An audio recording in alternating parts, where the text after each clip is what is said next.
जय हिंद दोस्तों। महाराम नवमी की आप सभी को बहुत बहुत शुभकामनाएं। साथियों, 28 मार्च को मैंने लास्ट वीडियो बनाया था जिसमें कि जो सेटल हुआ था 18 मार्च 2025 को केस, और किस आईए के बेस पर वो सेटल हुआ था, इसके बारे में मैंने सब डिटेल विस्तृत रूप से बताया था। और मैंने उस वीडियो में भी बताया था कि केस नंबर जो 412 है ये पूर्णतः क्लोज नहीं है, दिखा अवश्य रहा है, लेकिन कुछ आईए के माध्यम से उस पर मीडिएशन हुआ और वो जो मध्यस्थता थी वो कंप्लीट की गई और वो क्लोज है। क्योंकि अगर केस नंबर 412 अगर क्लोज होता तो ये केस अब तक डिस्पोज किया जा चुका होता, क्योंकि इसमें कई आईए नीचे कंटिन्यू लगते जा रहे हैं और इसमें कई ऐसे कंटेम्प्ट पिटीशन हैं। इसी केस के अंदर कई महत्वपूर्ण आईए हैं। इसी में नागेंद्र कुशवाहा जी का भी महत्वपूर्ण याचिका लगा हुआ है। तो ये केस अभी क्लोज नहीं होने जा रहा है, अभी ये बहुत दूर की बात है। इस पर अभी कई महत्वपूर्ण सुनवाई होनी है। हाँ, लेकिन जो मध्यस्थता हुई है तो निश्चित रूप से इसका जो केस है ये इसका बेस ही है। जो 24,000 करोड़ रुपए के आसपास जमा करना था सीबी में, और हाल फिलहाल में 8,000 करोड़ रुपए के आसपास जमा करना है। तो जब तक ये पैसा जमा नहीं होगा तब तक ये केस क्लोज नहीं होगा। मध्यस्थता हुई है, उसमें कौन कौन सी कंपनियां हैं और सेबी इसमें क्या अपना पक्ष रखा है, सहारा अपना क्या पक्ष रखा है, तो ये सारी चीजें एक सील बंद लिफाफे में माननीय कोर्ट के सामने जाएगी और उसका वो अवलोकन करेंगे। फिर उसके बाद निर्धारित करेंगे कि इसमें क्या आगे कार्रवाई की जाए। उस हिसाब से जो ऑर्डर देंगे उसके बाद ये केस दिशा पकड़ेगा। तो मैंने एक स्क्रीनशॉट वीडियो क्लिप बनाया हुआ है जो कि बहुत ही महत्वपूर्ण था। मैं ऐसा समझता हूं कि सुप्रीम कोर्ट के ऊपर एक बहुत ही महत्वपूर्ण बदलाव किया गया है सहारा से भी केस को लेकर के। तो पहले ही वो रिपोर्ट हम देखेंगे और साथ ही में मैं ये भी डिटेल से मैं अपडेट करा दूं आपको कि 2 अप्रैल को ही एक और सुनवाई केस की होनी थी, Sahara India versus commissioner of central excise Lucknow. तो वो भी केस नहीं सुना गया और उसका भी डेट 16 अप्रैल निर्धारित किया गया है। उस डेट को वो सुना जाएगा और 16 अप्रैल को ही एक महत्वपूर्ण सुनवाई है पिनाकपानी मोहंती केस का भी, वो भी उसी डेट को सुना जाना है।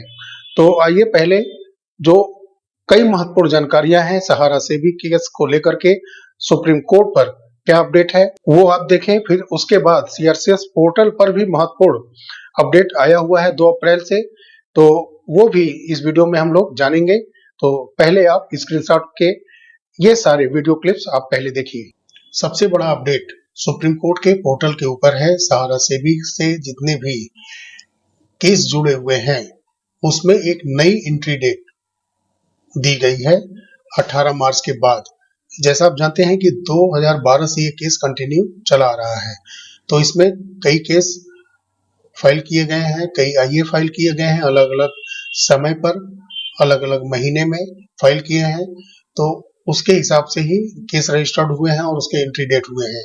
लेकिन अब क्या है कि 18 मार्च को केस सेटल होने के बाद फिर से ये 29 मार्च 2025 दोपहर में 2:39 पर ये री नेविगेट किया गया है, पोर्टल पर अपडेट किया गया है और सबका डेट बाय डिफॉल्ट 29 मार्च 2025 कर दिया गया है।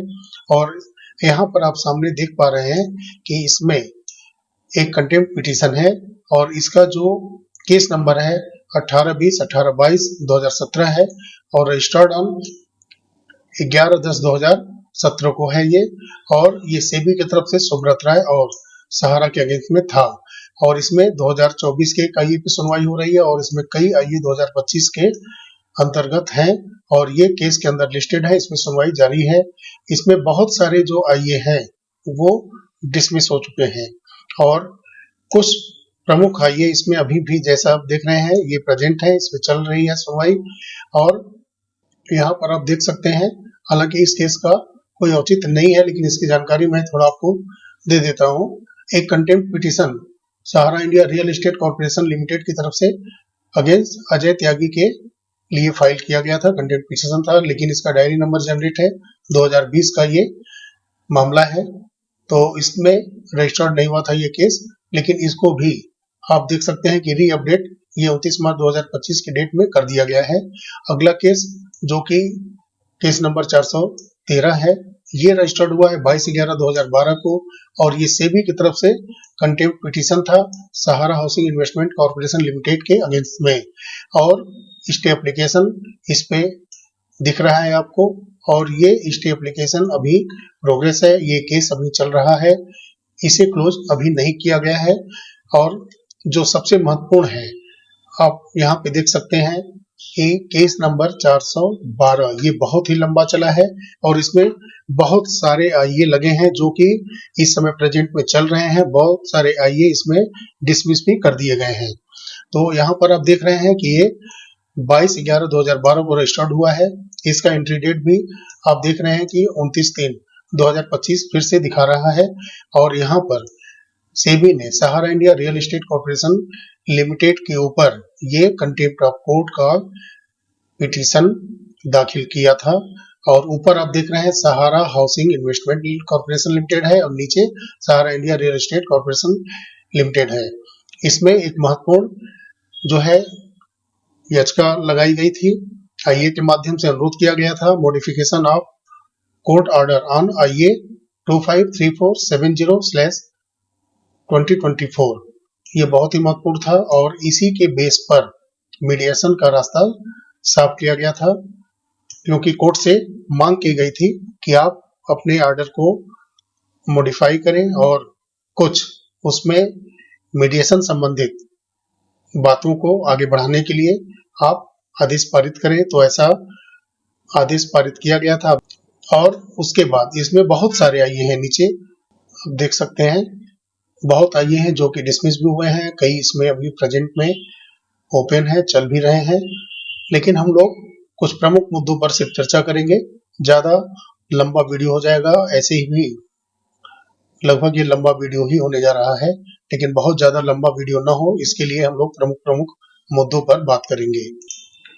और यहाँ पर भी आप देख सकते हैं जो सबसे महत्वपूर्ण है, ये डेट एंट्री डेट आप 29 मार्च 2025 का देख सकते हैं, और यहाँ पे सेबी ने एक और कंटेम्प्ट पिटीशन फाइल किया था 22/7/2013 में है ये, और ये Sahara India real estate corporation limited के अगेंस्ट है, और यहाँ पे कई आईए हैं, इसमें कई आईए जो महत्वपूर्ण हैं जो कि इस केस को लगभग डिस्पोज की सिचुएशन पहुंचा सकते हैं। कई आईए पर सुनवाई जो है हो चुकी है, और वो आईए डिसमिस है 2014 और 2016 से, लेकिन कई आईए इसमें हैं जो कि अभी प्रेजेंट हैं, चल रहे हैं।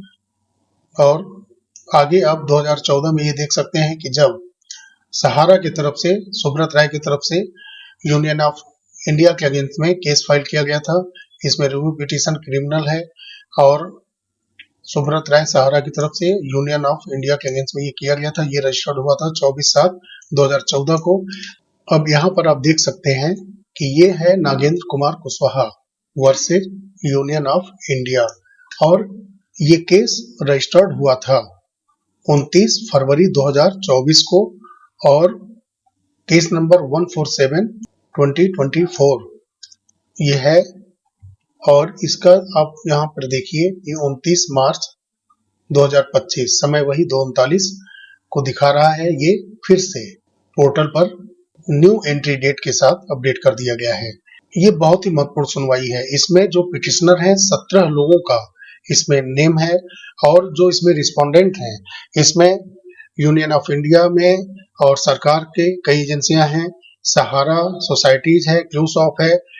केस नंबर 412 के कुछ आईए पर मीडिएशन हुई हो और केस क्लोज भले हो गया हो, लेकिन इसमें बहुत ही महत्वपूर्ण कई केस अभी ओपन है, कई आईए ओपन है, और ये 29 मार्च 2025 को फिर से एक बार री अपडेट किया गया है पोर्टल पर। महत्वपूर्ण सुनवाइयां जो होनी है ये जल्द होंगी, नए डेट अप्रैल के महीने के अंदर ही आने चाहिए, और जितने भी अभी भी ऐसे संदेहास्पद स्थितियां बनी हुई हैं उस पर से पर्दा उठेगा, और जो कुछ महत्वपूर्ण आईए फाइल किए गए थे 18 मार्च 2025 के बाद, आइए हम लोग उस पर भी कुछ बात कर लेते हैं, उसको भी हम लोग देख लेते हैं। इसमें आप देख सकते हैं कि 18 मार्च को केस सेटल्ड का पोर्टल पर अपडेट होता है, मीडिएशन पोर्टल सुप्रीम कोर्ट के। फिर उसके बाद 19 मार्च को एक आईए लगती है, यहाँ पे आप देख सकते हैं। फिर उसके बाद जो महत्वपूर्ण एक आईए है वो है सहारा की तरफ से गौतम अवस्थी जी के द्वारा एफिडेविट फाइल किया गया है, और इसमें निश्चित रूप से जो मध्यस्थता है उसके बारे में सारी बात कहते हुए कुछ आगे के लिए माननीय सुप्रीम कोर्ट के सामने बात रखी जाएगी, जिससे कि सहारा की राह आसान हो और इस केस से उसको छुटकारा मिले। और उसके बाद आप देख रहे हैं कि 25 मार्च को भी एक आईए लगा है केस में, और एक महत्वपूर्ण आईए ये लेटर जो है बहुत ही महत्वपूर्ण है, क्योंकि सहारा की तरफ से एफिडेविट यहाँ लगा दिया गया है और ये सेबी की तरफ से ये लेटर लगाया गया है। उसके बाद आप देख रहे हैं कि प्रूफ ऑफ सर्विस आईए के माध्यम से ये भी लगाया गया है, ये लगा है 1 अप्रैल को। फिर 1 अप्रैल को ही यहाँ पे लगाया गया है आईए वकालतनामा एंड मेमो ऑफ अपेयरेंस। इसके बाद आप देख सकते हैं 1 अप्रैल को फिर प्रूफ ऑफ सर्विस का एक और आईए लगाया गया है। सभी आईए के नंबर अलग अलग हैं। और फिर उसके बाद सी जॉर्ज थॉमस की तरफ से एक और आईए वकालतनामा के रूप में लगाया गया है, यह है 2 अप्रैल का।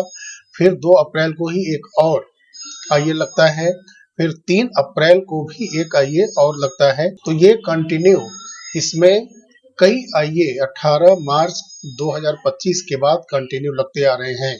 तो ये सारे वीडियो क्लिप देखने के बाद आपको क्या लगता है कि क्या ये केस क्लोज होने जा रहा है? मैं समझता हूं कि अभी नहीं, क्योंकि इसमें बहुत कुछ सुना जाना है। अगर ये केस अगर क्लोज अगर होगा भी तो इसमें सभी लोगों को बैकफुट पर आना होगा, लचीला रुख अपनाना होगा, और जो केस का मेन बेस है उतना पैसा सेबी के पास जाएगा। फिर उसके बाद जो नागेंद्र जी का केस है वो बहुत ही महत्वपूर्ण है, जब तक उस पर पूरी सुनवाई नहीं होगी, क्योंकि उसमें 17 पिटिशनर हैं और उसमें कई जो सहारा से भुगतान से संबंध रखता है सबको उसमें पार्टी बनाया गया है और सबको रिस्पॉन्ड करना है। तो इसमें मैं यही अनुरोध करूंगा माननीय सुप्रीम कोर्ट से कि इसमें निष्पक्ष भाव से इसकी सुनवाई करे और करोड़ों जमाकर्ताओं के हित के लिए फैसला जल्द से जल्द ले। उसके बाद सीआरसीएस पोर्टल पर 2 अप्रैल से एक नया अपडेट आना शुरू हो गया है। 50,000 के नीचे जिनका भी अमाउंट है उनके लिए, चाहे उनके पिता के नाम में करेक्शन करना हो, नेम करेक्शन हो या डेट ऑफ बर्थ करेक्शन हो, तो कई चीज पर ढील दी गई है। और 50,000 के नीचे जिनका अमाउंट है उनके लिए ये मिसमैच की समस्या से निजात मिलने जा रहा है, और बहुत लोगों को मिल भी चुका है और वो इन प्रोसेस में अब जा रहे हैं जितने भी आवेदन किए गए थे रिसबमिशन पोर्टल से। तो ये बहुत अच्छी खबर है कि कम से कम 50,000 तक के अमाउंट के लिए ऐसा किया गया है, और उससे ऊपर के अमाउंट के लिए मैं चाहता हूं कि बहुत जल्द कुछ ऐसा अच्छा अपडेट आए कि उनमें भी जो मिसमैच डाटा वगैरह है उसके लिए भी सहारा और सीआरसीएस पोर्टल की जो टीम है वो जल्द से जल्द इसमें कोई उचित मार्ग प्रशस्त करे, और सुप्रीम कोर्ट में एंट्री डेट को एक नए तरीके से दिखाना और एक ही डेट में बाय डिफॉल्ट वर्षों से चले आ रहे केस को दिखाना, ये स्पष्ट है कि ये केस चलेगा और उसमें जो महत्वपूर्ण आईए नीचे लगाए गए हैं उस पर भी सुनवाई होगी। और पूरे सहारा के जो कई पॉलिसियां हैं जिसमें इन्वेस्ट किया गया है, कन्वर्जन किया गया है, सभी लोगों का भुगतान का रास्ता साफ होगा। और मैं समझता हूं कि मूलधन तो अवश्य मिलेगा ही, लेकिन कुछ ऐसी स्थितियां उत्पन्न हो कि ब्याज भी उसमें एक डिफॉल्ट सेट हो जाए, चाहे वो 15% हो या 20% हो, जो भी हो, मूलधन पर उतना ब्याज जोड़ के कम से कम मिले। उम्मीदें बहुत है कोर्ट से, तो देखते हैं कि सबसे पहले इस केस की सुनवाई जल्द से जल्द कब पड़ती है। साथियों, वीडियो अगर अच्छा लगा हो तो लाइक अवश्य करिएगा। आप ज्यादा से ज्यादा लोगों के पास इस वीडियो को या हमारे तमाम ऐसे वीडियो को भेजें, ताकि ज्यादा से ज्यादा लोग जुड़े और एक फैक्ट ट्रांसपेरेंसी तरीके से जो मैं वीडियो बनाने की कोशिश करता हूं जिसमें कम से कम त्रुटियां हो, तो ऐसे वीडियो ज़्यादा लोगों के पास जाएंगे, उसको देखेंगे, तो चैनल को सब्सक्राइब करेंगे, क्योंकि हमारे चैनल पे अभी उतने यूजर नहीं है कि जो ऐसी सूचनाओं को ज़्यादा शेयर कर पाएँ, ज़्यादा लोगों तक पहुंचा पाएँ, जो कि सही और स्पष्ट सूचनाएं लोगों को मिले। तो उम्मीद करते हैं कि आप ज़्यादा से ज़्यादा इसको शेयर करेंगे, चैनल को सब्सक्राइब अवश्य करेंगे, क्योंकि आपका सब्सक्राइब करना, आपका साथ देना ही ये एक बहुत ही बड़ा मोटिवेशन होता है। क्योंकि हम जैसे लोगों को कोई भी सोशल एप्लीकेशन से या कोई भी क्यूआर कोड वगैरह लगा करके पैसे नहीं लेने हैं। सबसे बड़ा मोटिवेशन आपका साथ होता है। अगर आप साथ दे रहे हैं, आप कमेंट के माध्यम से सही दिशा निर्देश दे रहे हैं कि आपको क्या सही जानकारियां चाहिए, ऐसे तो आज सोशल मीडिया पे काफ़ी लोग जागरूक हैं और खुद ही सारी चीज़ें जानकारी लेने की कोशिश करते हैं। तो फिर भी बहुत सारी ऐसी स्थितियां हैं जहां तक सही सूचनाओं से लोग अवगत नहीं हो पाते। तो आप इसमें सहयोग करें और वीडियो को ज़्यादा से ज़्यादा शेयर करें। मिलते हैं बहुत जल्द अगले वीडियो में, तब तक के लिए नमस्कार, जय हिंद, जय भारत, वंदे मातरम।